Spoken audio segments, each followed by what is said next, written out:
싹공입니다. 요즘 그림 그리시는 구독자님들도 계시고, 또 기존에 미술 활동을 계속 하시던 화가 선생님들도 계시고, 많은 분들이 이제 유튜브를 보시느라고 많이 들어오시는데, 우리 그 후배님들도 가끔씩 물어봐요. 제가 많이 아는 건 아니지만 그래도 오랜 세월 동안 이 미술 활동을 하고 있었으니까 뭐라도 알고 계시는 게 있을까 해서 질문을 하시는데, 화랑이 도대체 무엇인가요? 라고 물어보시는 경우가 있습니다. 참 어떻게 보면은 안타까운 일이죠. 왜냐하면은 미술 대학에서 이런 거를 가르쳐 줘야 되는 거거든요, 원래는. 근데 미술 대학조차도, 거기에 계시는 교수님들조차도 화랑계에 또 많이 또 발을 들여놓은 분들도 계시고 아니신 분들도 계시고 여러 가지 또 많은 분들이 계시거든요. 그래서 화랑이라는 자체에 대해 가지고 포괄적으로 화랑이 이런 것이다 라고는 말씀을 주시는데, 정확하게는 그 설명을 잘 못 하시더라고요.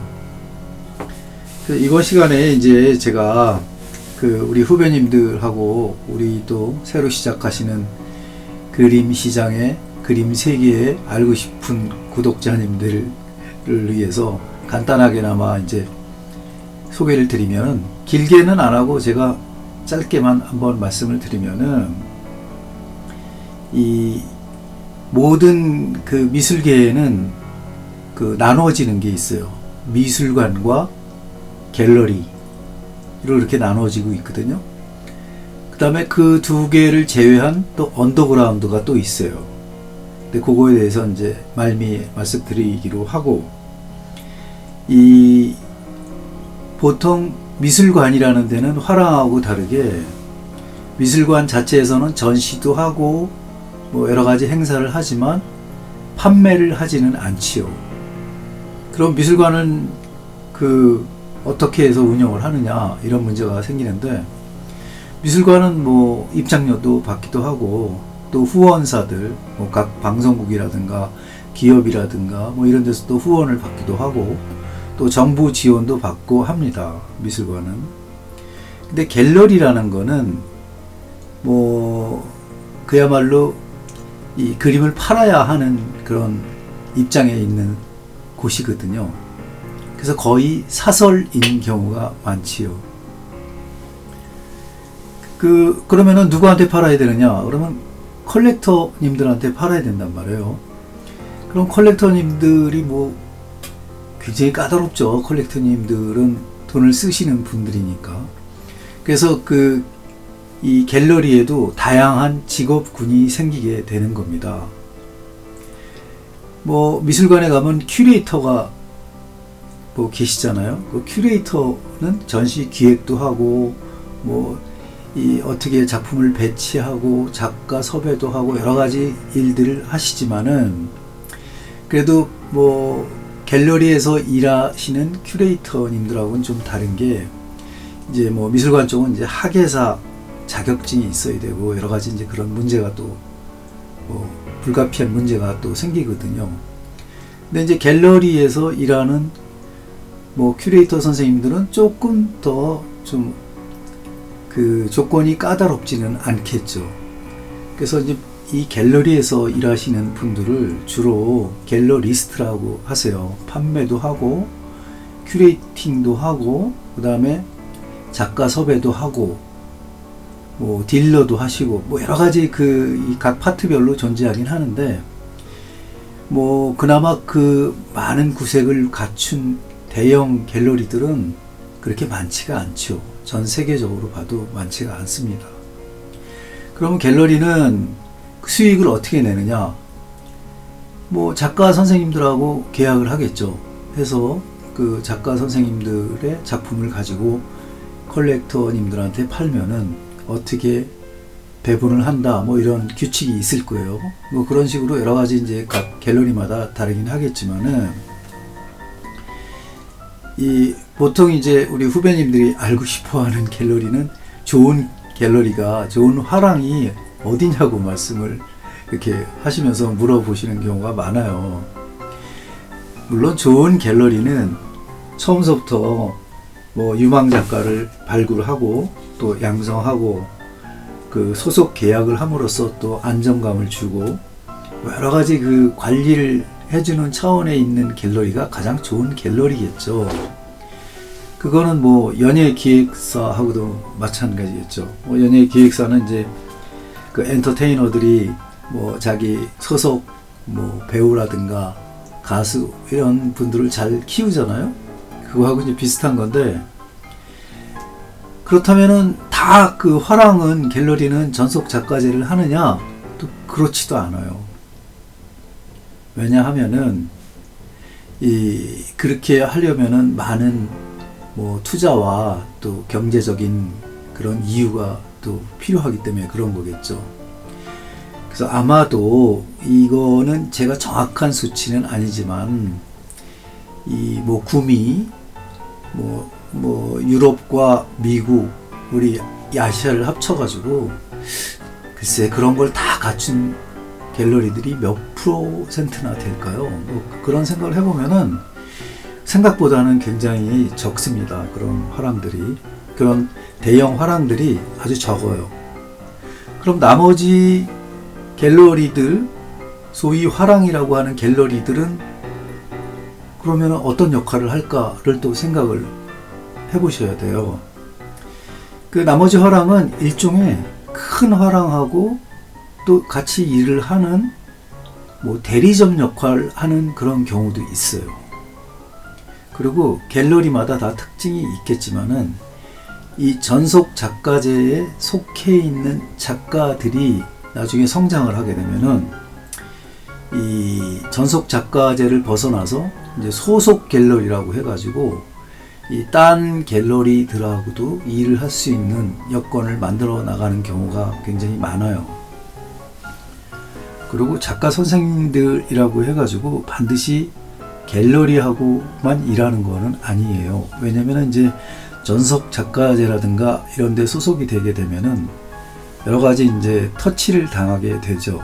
왜냐면 뭐 그만큼 시간을 많이 할애해야 되고 또 거기 비즈니스에 대해서 뭔가 발을 맞춰줘야 하기 때문에 그런 걸 싫어하시는 선생님도 굉장히 많으시죠. 아무튼 예술가들은요 생각보다 까다로우신 분들 많아요. 뭐 화랑을 알기를 우습게 아는 뭐 화가들도 계시니까요.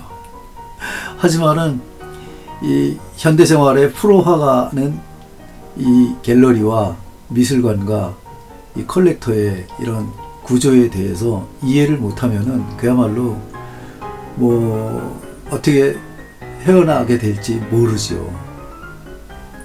주로 이제 갤러리들은 어떤 식으로 활동을 하느냐를 잘 이제 살펴보게 되면은 그거는 뭐 유럽이나 미국이나 뭐 한국이나 다 비슷할 것 같아요. 세계에는 그 경매사들이 존재합니다. 가장 유명한 경매사들이야 뭐 소도비하고 크리스티 경매라고 할 수가 있겠는데, 서울에도 뭐 서울 옥션이나 뭐 K 옥션 등이 있겠죠. 근데 이 미술 시장이라는 게 이 컬렉터님들이 판단할 수 있는 그 또 요건과 그런 게 또 있어요. 이제 주로 어디에 그런 거를 의존하냐면은 갤러리들이 거의 다 그렇죠. 뭐 화랑에서 소속되어 있는 작가들이 판매를 원활하게 하려면은 뭐 경매를 한다거나 또 어떤 이 근거가 있어야 된단 말이에요. 이제 그런 거를 갖다가 또 연결시켜주는 갤러리스트들이 있어요. 어떻게 보면은 다 필요한 존재지만은 다 또 그게 이 호불호가가 있는 겁니다. 이제 제가 예전에 프랑스에 있을 때 경험한 바로는 가령 거기에는 이제 그 샹젤리제나 뭐 이 세느강 이런 데 이제 화랑가들이 많이 분포하지만은 화랑들은 주로 이제 뭐 대형 화랑들은 또 뭐 퐁피드 미술관이나 이런 근처에 또 많이 있어요. 근데 거기도 경매장이 있어요. 호텔 디로라고 해가지고 오페라가에 이제 그 근처에 있는데 거기도 뭐 일주일에 몇 번씩 경매가 이루어지고 있죠.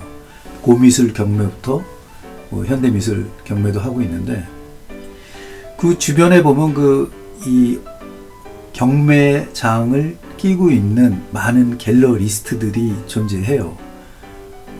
매장도 없는 또 갤러리스트들이 굉장히 많습니다.